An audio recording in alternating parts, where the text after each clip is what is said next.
اور اس کے اوپر جو ہے جو ایکٹیویشن ہوئی یا اس کے ڈیفنس کے اندر جو اسرائیلیز نے استعمال کیے اپنے میسائل وہ بہت زیادہ ایکسپینسو تھے. ان کے جو ہے آئرن ڈوم تو یہی تھا, ان کے پاس میسائلز بھی یہی تھے جو آج کل استعمال ہو رہے ہیں. پھر آپ دیکھیں کہ ایک اور ہمارے پاس اگزامپل ہے اور وہ ہے یوکرین وار کی. ادھر بھی یہی ہے کہ جی ایک طرف سے مہنگے ویپن استعمال ہوتے ہیں, دوسری طرف سے سستے ویپن استعمال ہوتے ہیں. ایک طرف سے نیوکلیئر پار ہے اور ایک طرف جو ہے وہ بالکل ایک کنونشنل پار ہے, لیکن انہوں نے ان کو ٹف ٹائم دیا ہوا ہے. سو اگر یہ امریکہ کے کسی طرح بھی ذہن میں تھا کہ جی they will not get a tough time from the Iranians, تو یہ ان کی ایک بھول تھی. پہلی تو چیز یہ ہے. دوسری چیز جو سب سے امپورٹنٹ ہے وہ یہ ہے کہ جو ایران استعمال کرتا ہے, جس طرح کہ آپ نے بھی کہا کہ وہ میسائلز استعمال کرتا ہے, ڈرونز استعمال کرتا ہے, جس میں ان کی قیمت جو ہے 30-40 ہزار میکسیمم ڈالر کی ہوگی. لیکن جس وقت ان کے اوپر ان کو انٹرسیپٹ کرنے کے لیے جو مسلز استعمال ہوتے ہیں یا جو سسٹمز استعمال ہوتے ہیں وہ جو ہے وہ بلینز آف ڈالرز کے ہیں. اور اس کے اندر جب آپ میسائلز کی بات کریں تو وہ 2 سے 4 ملین ڈالر کا ایک میسائل ہے. اب جب یہاں سے میسائل یا ڈرونز داغے جاتے ہیں تو اس کے اندر اس طرح نہیں ہوتا کہ آپ کو پتہ چل جاتا ہے کہ جی یہ مہنگا والا آ رہا ہے, یہ تیز سپیڈ والا آ رہا ہے, یہ کم سپیڈ والا آ رہا ہے, یہ اس کے اندر کتنی تباہی ہوگی, یہ تباہی کرے گا بھی کہ نہیں کرے گا, یہ جو ہے یہ اس میں بارود ہے یا اس میں بارود نہیں ہے. تو اس طرح کی جب آپ کے اوپر ایک گچھا پھینکا جاتا ہے یا سوم پھینکا جاتا ہے میسائلز کا, یا آپ کو ڈرونز کا ایک میسو نمبر جو ہے وہ آپ کے ہدف کے لیے آپ کی ٹیریٹری میں بھیجا جاتا ہے, تو اس کو انٹرسیپٹ کرنے کے لیے آپ کا پورا میکینزم ایکٹیویٹ ہو جاتا ہے. اور آپ نے دیکھا ہوگا کہ آج کل وہ یوٹیوب کے اوپر بھی اور ڈفرینٹ سوشل میڈیا کے اوپر وہ اینیمیشنز چل رہی ہیں کہ جس وقت وہاں سے میسائل چھوڑے جاتے ہیں تو وہ پہلے عراق کے اوپر سے گزرتے ہیں, پھر اس کے بعد وہ جارڈن, سیریا اور پھر اس طرح ڈفرینٹ ملکوں کے اوپر سے ہوتے ہوئے وہ کے اوپر پہنچتے ہیں, یا پھر وہ ڈائریکٹلی بھی پہنچ جاتے ہیں جو نزدیک ہیں بیسز جو امریکنز کے. تو یہ ایک جو پروسیس ہے جس کے تھرو ایک میسائل گزر کے جاتا ہے, تو اس کے اوپر تھرو آؤٹ جو ہے وہ جو ہے نشانہ بازی کی جاتی ہے یا اس کو گرانے کی کوشش کی جاتی ہے. تو جب آپ ایک سستی چیز کے لیے اتنا بڑا جو ہے ویپن سسٹم کو ایکٹیویٹ کر دیں گے تو obviously you will be the loser, کیونکہ آپ مہنگی چیز چلا رہے ہیں, وہ سستی چیز چلا رہے ہیں, اور پھر اس کے اندر بیچ میں وہ اپنے اچھے والے میسائل استعمال کرتے ہیں. اور آپ دیکھیں کہ جو ان کے اچھے والے میسائلز ہیں, اور اس کی کنفرمیشن بھی آئی ہے ڈفرینٹ سورسز سے کہ they all made it to the target. It is the ones who were less expensive did not make it to the target. اور اس کے اندر جیت کس کی ہو رہی ہے؟ جیت اس کے اندر ایران کی ہو رہی ہے. جیت ایران کی اس لیے ہو رہی ہے کہ وہ سستے جو ہیں ویپن سے ان کے مہنگے ویپنز جو ہیں ایکسپینڈ کر رہے ہیں. اور اب تو یہ بھی وقت آ گیا ہے کہ چونکہ وہاں پہ Israel has run short on stock, تو وہ دوسرے جو اپنے بیسز ہیں جو عرب کنٹریز کے اندر اور مڈل ایسٹ کے اندر, وہاں سے اٹھا کے وہ جو ہے ان کو ری پوزیشن کر رہے ہیں اسرائیل کے اندر. سو ایک اور بھی جو ہے وہ ایک کوشچن مارک آتا ہے جی defence of these bases which have been created in Middle East to protect their interest. ان کا بھی انٹرسٹ جو ہے وہ کم سرو ہو رہا ہے. تو یہ تو ایک جو ہے عاصم صاحب یہ بھی کلیئر کیجیے گا, چونکہ آپ یہ ڈیسیونگ ایک طرح کی ڈیسیونگ اسٹریٹجی ہے, تو سر یہ بتائے گا کہ کیا یہ بس درست بات ہے کہ ایران کی طرف سے ڈیکوائز کا استعمال ہوتا ہے کہ وہ ویپنز نہیں ہوتے, ٹینکس نہیں ہوتے, ہیلی کاپٹر نہیں ہوتے, لیکن وہ ان کو وہ پریٹینشنز کریٹ کرتے ہیں, اور یہ جو ویڈیوز ہیں سوشل میڈیا پہ خبریں, یہ صحیح بات ہے؟ جی دیکھیں, جب آپ اس طرح کی سوم جب آپ بھیجتے ہیں تو اس کے اندر ضروری نہیں ہوتا کہ سارے جو ہیں اس کے اندر جو آپ کے جو ڈرونز ہوں گے یا مسلز ہوں گے ان سب کے اندر ہی وہ جو ہے اس میں بارود ہوگا اور اس کے اندر کوئی ڈسٹرکٹیو مٹیریل ہوگا. اور پھر اگر نہیں بھی ہے, فرض کیا اگر وہ ڈیکوائز کے اندر بھی ڈسٹرکٹیو مٹیریل نہیں ہے, تو یہ وہ سستے والے ہیں, یہ اتنے مہنگے نہیں ہیں. دے آر ایز گڈ اور ایز بیڈ ایز ڈیکوائز. سو جو ایران کا جو مقصد ہے وہ تو حل ہو جاتا ہے. سو ویدر اٹ از ڈیکوائز اور the ones of the older model or lesser capability, they are also like a decoys, because basically جب آپ نے اپنا ہدف اچیو کرنا ہے یا آپ نے ڈسٹرکشن اچیو کرنی ہے تو پھر تو آپ اچھا والا بھیجیں گے یا میڈیم کیٹیگری کا بھیجیں گے. یہ تو لو کیٹیگری والے ہوتے ہیں. ٹھیک ہے عاصم صاحب ایک اور سوال لے لیجیے. پورا کرنے کے لیے اور جو ہے وہ اوور ویلم کرنے کے لیے ایئر ڈیفنس کے جو ریڈارز ہوتے ہیں یا ان کی میسائلز کو ایکٹیویٹ کرنے کے لیے دے آر گڈ انف, اور وہ کام جو ہے وہ ایران نے جاری رکھا ہوا ہے اور اس کے اوپر ان کو کامیابی ہو رہی ہے. لاسٹ ٹائم بھی ان کو جو 12 ڈے وار تھی اس کے اندر کامیابی ہوئی. اگر آپ جیسا میں نے آپ سے کہا کہ آپ just go and look at the pattern of the Ukraine and Russian war, اس کے اندر بھی اسی طرح کی چیزیں ہو رہی ہیں. لیکن انفارچونیٹلی یہ سبق نہیں سیکھا گیا کہ اگر ہم یہ جو ایران کو جو ہے ایکٹیویٹ کریں گے اور ان کو انسائٹ کریں گے وار کے لیے, تو ان کی اسٹریٹجی تو وہی رہے گی, کیونکہ ان کے پاس اوور نائٹ تو ایئر فورس بن نہیں گئی کہ وہ اس کو اس طرح ایئر. جی سر, یہ بہت اہم نقطہ آپ نے بتایا ہے اینڈ آئی بلیو دیٹ جواب دے سکیں. It's full of information. ایک سوال لے لیجیے sir. Poor man war through the drones and the missiles, but they are equally effective. اور یہ جو ہے وہ عاصم صاحب آپ کو میری آواز آ رہی ہے؟ ہدف اچیو ہو رہا ہے. جی, اور سر یہ ایکچولی بہت انٹرسٹنگ نقطہ ہے جو آپ نے بتایا ہے, اور I was actually impressed by the way you have explained it. ایک اور سوال یہ کہ نیو یارک ٹائمز نے یہ رپورٹ کیا ہے کہ ایک کلوزڈ بریفنگ میں امریکی کانگریس کو یہ بتایا گیا کہ نہ تو ہم ایران کا میسائل پروگرام پوری طرح تباہ کر پائے ہیں اور نہ ہی ڈرون ٹیکنالوجی کو کوئی بڑا نقصان ہوا ہے. And there were indications in reports suggesting that U S might be looking for an exit from this conflict, might be an earlier exit. جی, پہلی تو چیز یہ ہے کہ جب آپ اپنے نیوکلیئر پروگرام بناتے ہیں تو آپ اس کا یو آلویز انشور کہ اس کی پروٹیکشن جو ہے نا وہ ٹاپ کلاس ہونی چاہیے. اور بیچ میں I think there were also reports that the Americans were not very happy with the destruction of the nuclear facilities and they were not able to knock them down the way they wanted. But then again وہ ایک pressure ہوتا ہے کہ آپ کو declare کرنا ہوتا ہے جب آپ اتنی میسو جو کیمپین لانچ کریں اگینسٹ دی نیوکلیئر انسٹالیشن, اور پھر آپ بولیں کہ جی کچھ نہیں ہوا. تو اور دوسرا یہ ہے کہ ایران کے تو فیور میں جاتا ہے کہ وہ کیوں بتائیں کہ ہمارا کچھ نقصان نہیں ہوا. وہ تو چاہیں گے کہ وہ یہی سمجھے کہ جی نقصان ہو گیا اور ہماری جان چھوڑیں. سو یہ والی تو چیز جو ہے نا, we should be very clear on this that the Iranians will never declare کہ whatever the Americans wanted has been achieved. اور دوسرا سوال سوری میں آپ کا رجسٹر نہیں کر سکا, وہ کیا تھا؟ سر میں آپ سے یہی جاننا چاہ رہی تھی کہ کیا ویتنام وار کی طرح کافی عرصے کے بعد اور افغانستان کی طرح ریئلائز ہو جائے گا اس دفعہ جلدی کہ ایگزٹ کر دیں. جی ہاں جی دوسرا تھا ایگزٹ اسٹریٹجی. دیکھیں جی ایگزٹ اسٹریٹجی جو ہے نا اس کے اندر تو مجھے نہیں نظر آتی, بیکاز ایگزٹ اسٹریٹجی جو ہے وہ ایک بہت ہی ہارفک قسم کی سچویشن ہوگی for the Americans and the اسرائیلیز, کہ اگر آج آپ اگر ایگزٹ کرتے ہیں وہاں سے تو اس کا مطلب ہے کہ تو آپ نے نہ کچھ کھویا نہ پایا. آپ نے تو کھویا ہی کھویا, آپ نے پایا کچھ نہیں.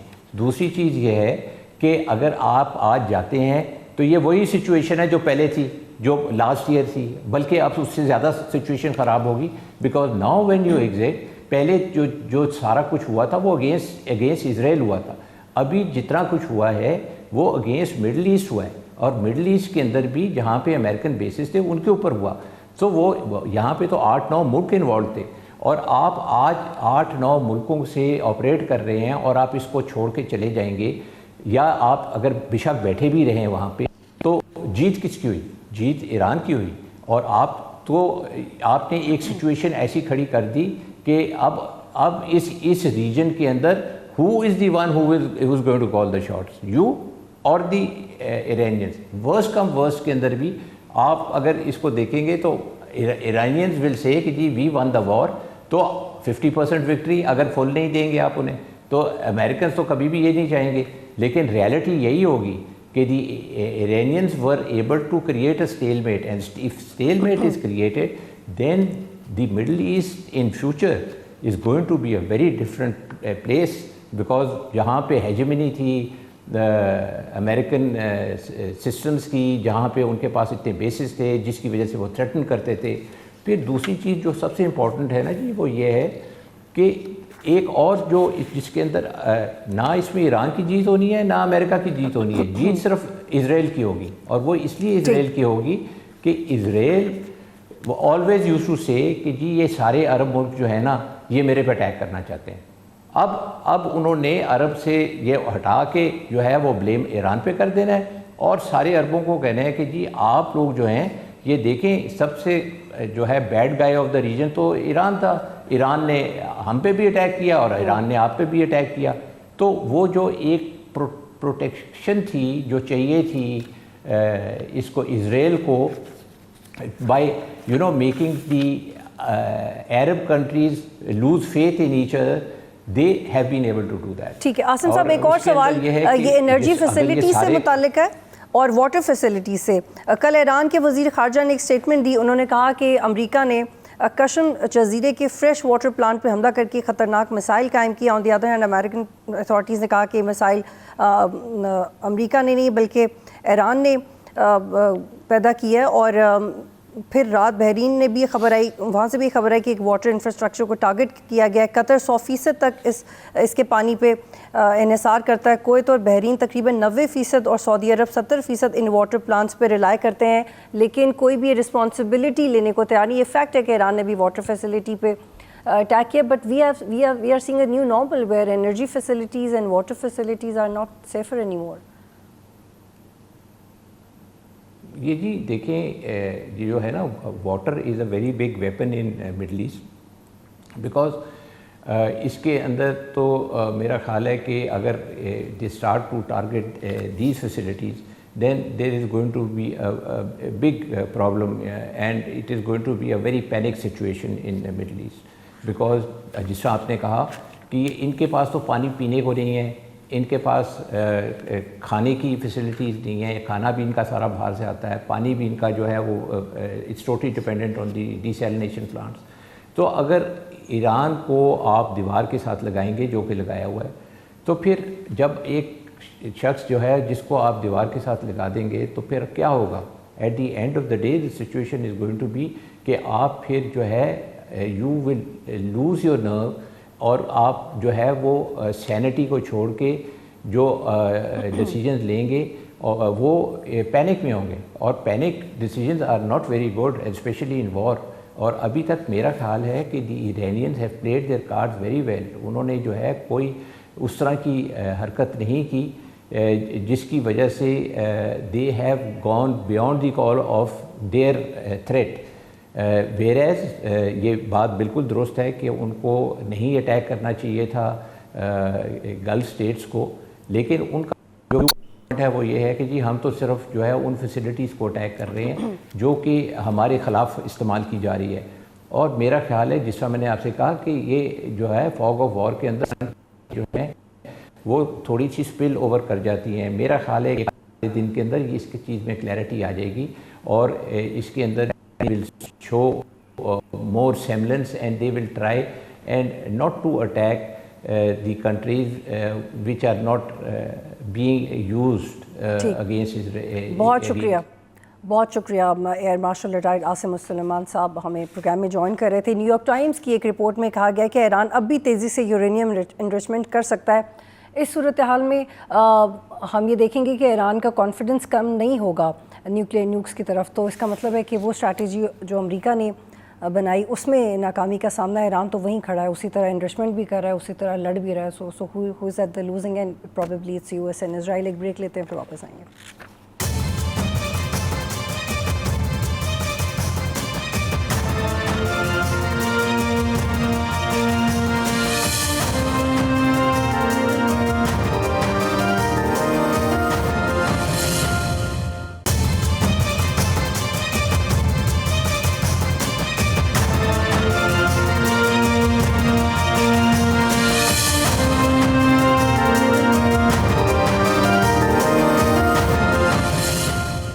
پروگرام میں خوش آمدید. مجھے جوائن کریں رانا احسان افضل صاحب, کوآرڈینیٹر 2PM آن کامرس ہیں. بہت شکریہ احسان صاحب آپ جوائن کریں.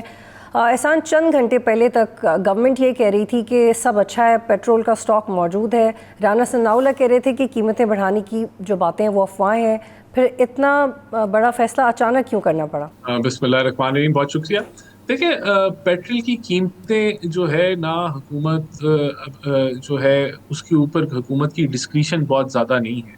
پیٹرول امپورٹ کیا جاتا ہے اور اس کی قیمتوں کا تعین جو ہے نمبر 1 جو پلاٹس کی ایوریج ہوتی ہے وہ کرتی ہے, جو عالمی منڈی کی قیمتیں ہیں, اور آپ کا ایکسچینج ریٹ کرتا ہے.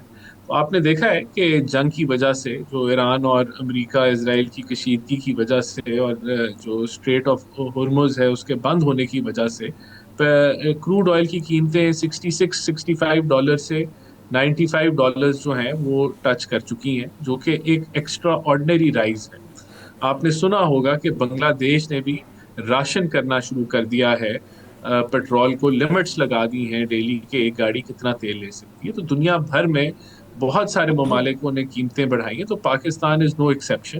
پاکستان نے بھی پھر اس کے مطابق انٹرنیشنل جو فارمولا ایک طے ہے کہ پلاٹس کی ایوریج کے مطابق قیمتیں جو ہے وہ ہر 15 دن بعد ان کو ریویو کیا جاتا تھا. اب حکومت نے یہ فیصلہ کیا ہے کہ 15 دن کے بجائے ان کو ہر 7ویں دن ہفتہ وار قیمتوں کو ریویو کیا جائے گا. تو جب قیمتیں عالمی منڈی میں نیچے آئیں گی تو اسی تیزی کے ساتھ ایک ہفتے کے اندر ودن 1 ویک پرائسز کو ریویو کر کے نیچے لے آیا جائے گا جب عالمی منڈی میں قیمتیں نیچے آئیں. لیکن عالمی منڈی کا آپ حوالہ دے رہے ہیں, پیٹرول کی قیمتیں تقریباً 35 سے 37 روپے فی لیٹر تک بڑھی ہیں, لیکن آپ نے 55 روپے کا اضافہ کیا ہے, اور اس کے اور فیکٹ یہ ہے کہ آپ نے ابھی تک نیا تیل خریدا ہی نہیں. تو پھر یہ اضافہ کیوں ہوا؟ ایک تو ابھی یہ نئے تیل کی قیمتیں بھی نہیں ہیں, اور یہ as compare to other countries اور ادر ریز یہ زیادہ ہے. دیکھیں, ایک بیانیہ چل رہا ہے کہ پاکستان کے پاس سٹاکس موجود تھے اور وہ سستا سٹاک تھا, تو ابھی آپ نے قیمتیں کیوں بڑھا دی ہیں.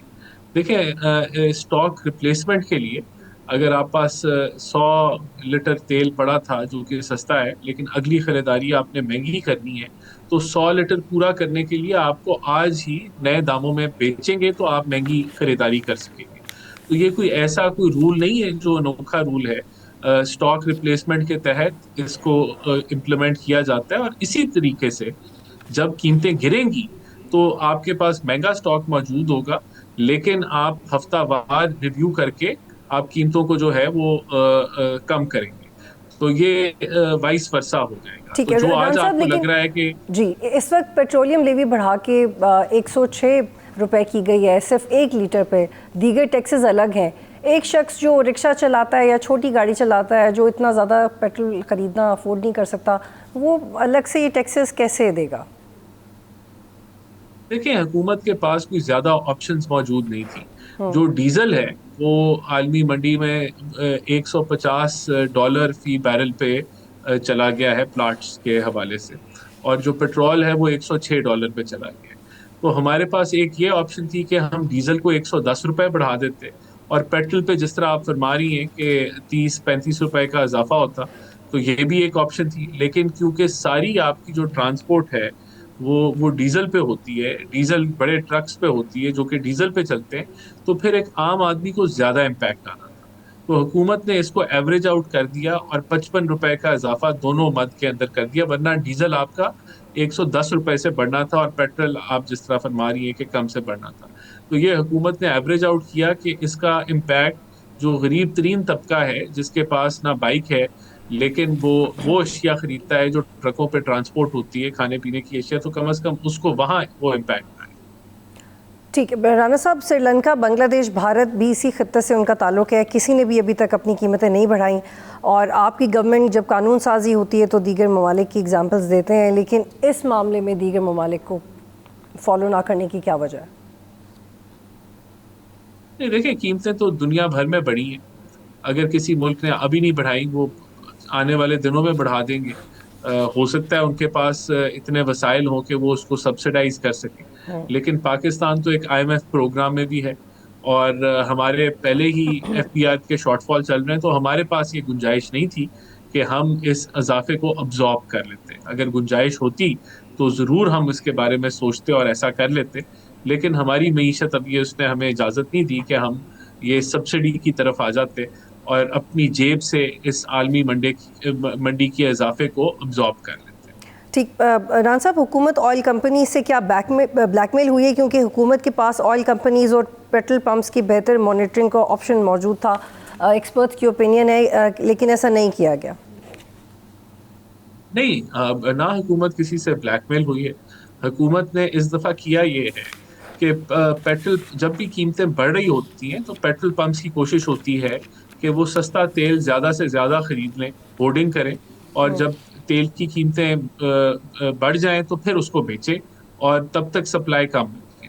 تو اس کے لیے حکومت نے یہ پالیسی, اوگرا نے یہ پالیسی نوٹیفائی کی, اور جتنے بھی او ایم سیز ہیں ان کو ہدایت دی کہ آپ جو پیٹرول اسٹیشنز ہیں آپ ان کو اتنا ہی تیل فراہم کریں گے جتنی ان کی پچھلے 8 مہینے کی ایوریج خریداری ہے.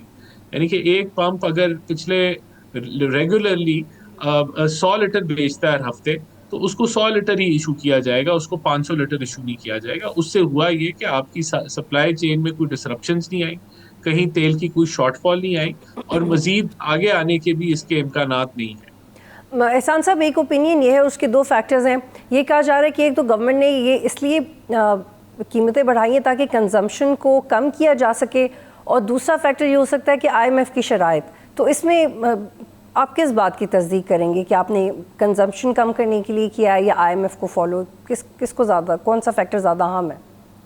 دیکھیں, قیمتیں ہم نے جو بڑھائی ہیں وہ ہم نے اسی فارمولے کے تحت بڑھائی ہیں جو ہم نے بہت عرصے سے اپنایا ہوا ہے, کہ ہر 15 دن بعد پلاٹس کی ایوریج ریٹ, اور پھر اس کے علاوہ آپ کا ایکسچینج ریٹ, اور اس کے مطابق جو ہے آپ کی قیمتوں کا تعین ہوتا ہے. اور ابھی بھی وہی فارمولہ اپنایا گیا ہے. تو ہم نے کوئی فارمولہ میں تبدیلی نہیں کی کہ جس کے اندر کوئی چینجنگ آئی. تو چینجنگ فارمولہ میں نہیں آئی. باقی بالکل ہم آئی ایم ایف پروگرام میں ہیں, اور اس کے تحت جو ہے ہمارے کچھ اہداف ہیں جو ہم نے اچیو کرنے, تو وہ بھی ہم اس کے اندر پی ڈی ایل کا بھی اہداف ہے جو ہم اچیو کرنا چاہتے ہیں, تو وہ بھی ایک فیکٹر ہے. لیکن جو اصل فیکٹر ہے وہ یہی کہ اس کو اسی فارمولے کے ساتھ ریوائز کیا گیا قیمتوں کو. فرق صرف یہ ہے کہ 15 دن کے بجائے اس کو جو ہے ویکلی کر دیا گیا. احسان صاحب, فائنانس منسٹری کے پاس تقریباً 400 ایمرجنسی فنڈز تھے جو استعمال کیے جا سکتے تھے, لیکن یہ نہیں کیا گیا. انہیں استعمال کیوں نہیں کیا آپ نے؟ عوام کو سبسڈی دے دیتے, یہ کیوں نہیں کیا گیا؟ دیکھیں, بات یہ ایمرجنسی فنڈ پیٹرول کے اوپر سبسڈی دینے کے لیے نہیں ہے. یہ خدا نخواستہ ہمارا ایک کلائمیٹ ونربل ملک ہے, اور اس کے اندر کلائمیٹک چیلنجز جو ہیں دن بدن بڑھ رہے ہیں. تو یہ پیٹرول کی جو ایشو ہے, دیکھیں پیٹرول کے اوپر حکومت نہیں سمجھتی کہ سبسڈی دے کے اس کی قیمتوں کو کم کیا جا سکتا ہے یا اس کی قیمتوں کے اضافے کو ابزارب کیا جا سکتا ہے. یہ حکومت کی پالیسی نہیں ہے. آئی ایم ایف پروگرام میں اس کی گنجائش بھی نہیں ہے, اور ہمارے پاس اتنی فسکل سپیس بھی موجود نہیں ہے کہ ہم اس طرح کر سکیں. تو وہ جو فنڈ ہے وہ کلائمیٹک اور بہت سارے چیلنجز اور بھی ہیں اس ملک کے اندر جن کے لیے یہ فنڈ استعمال کیا جائے گا. یعنی کہ آپ کے کہنے کا مطلب یہ کہ جنگ سے زیادہ کوئی سچویشن ہوگی تو اس میں ایمرجنسی فنڈ استعمال ہوں گے, فی الحال یہ ایمرجنسی نہیں ہے پاکستان کے لیے؟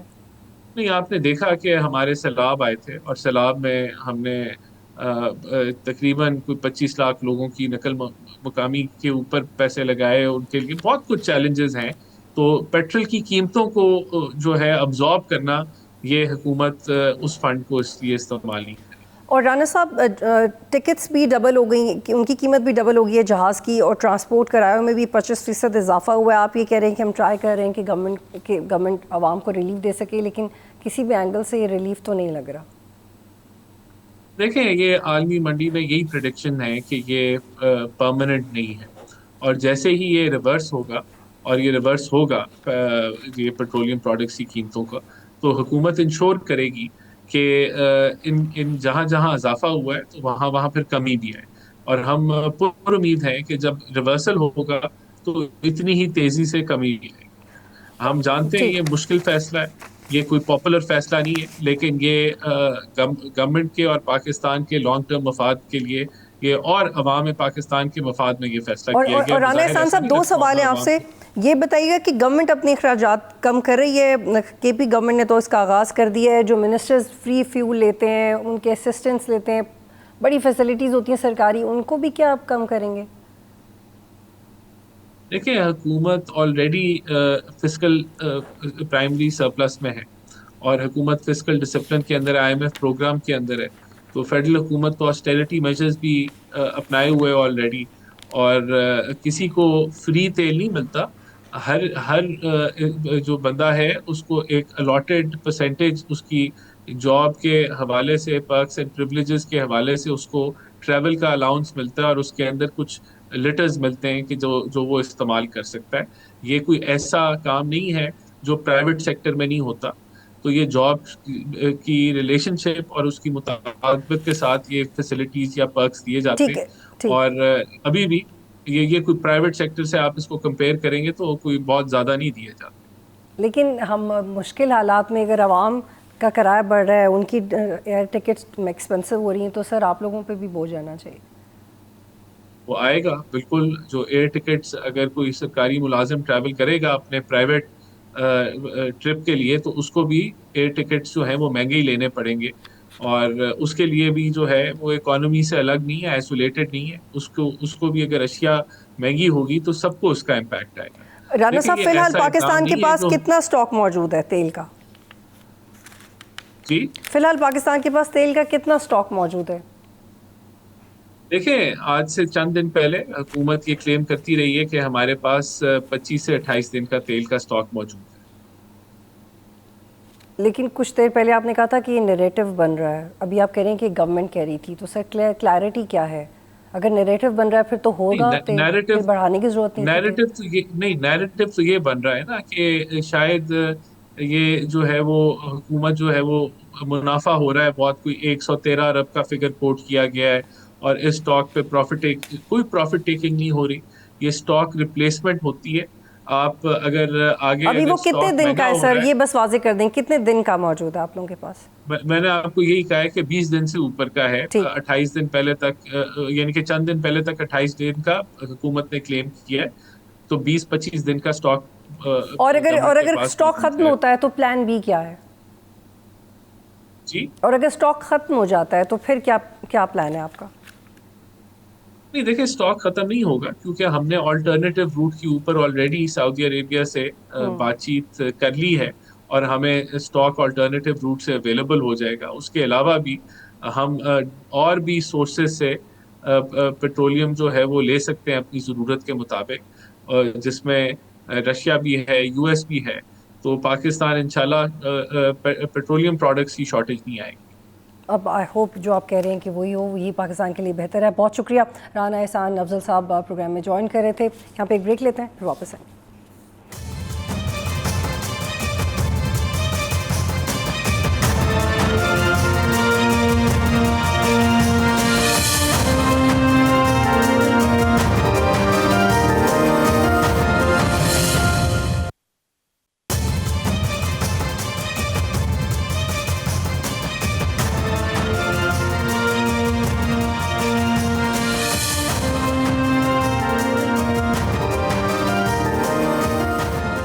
اور اب بات کرتے ہیں افغانستان کی, جو موجودہ طالبان رجیم کی حکومت میں آنے کے بعد دہشت گرد تنظیموں کا مرکز اور اس پورے خطے کے لیے امن کا تھریٹ بن کے سامنے آیا ہے.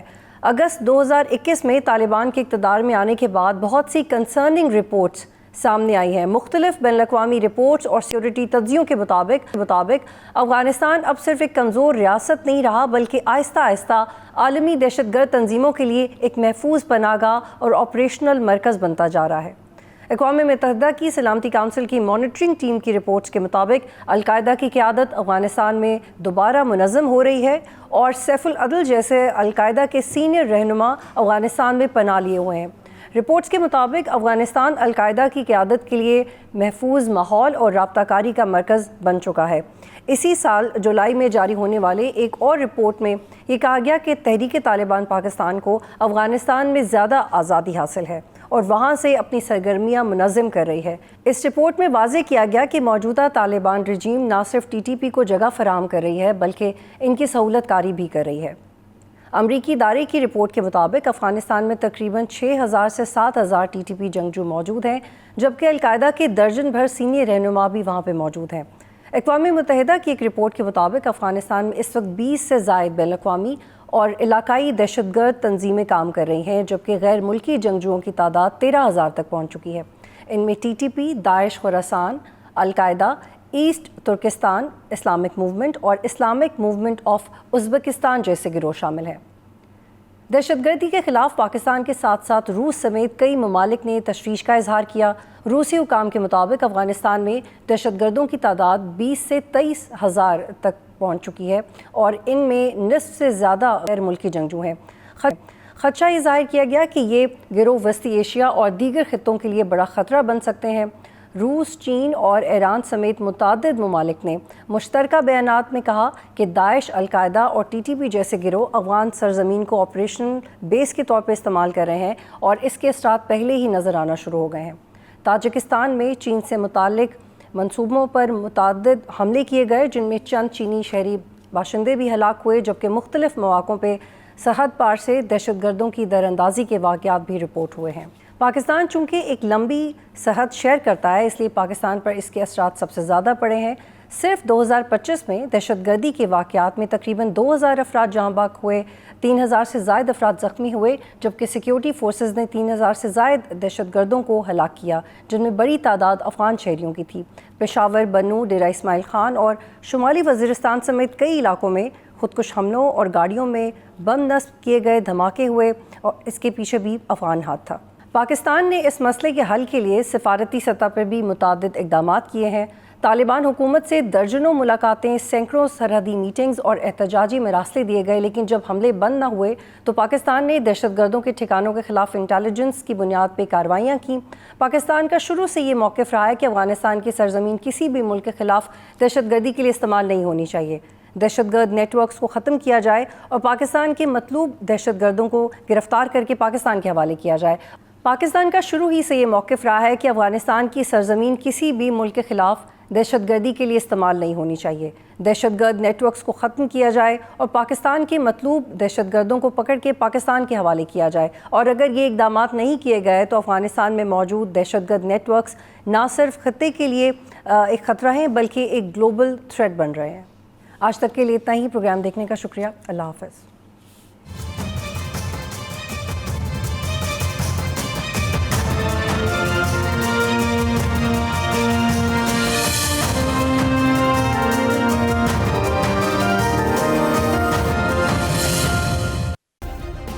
سبسکرائب کریں اور بیل دبائیں تاکہ کوئی خبر رہ نہ جائے۔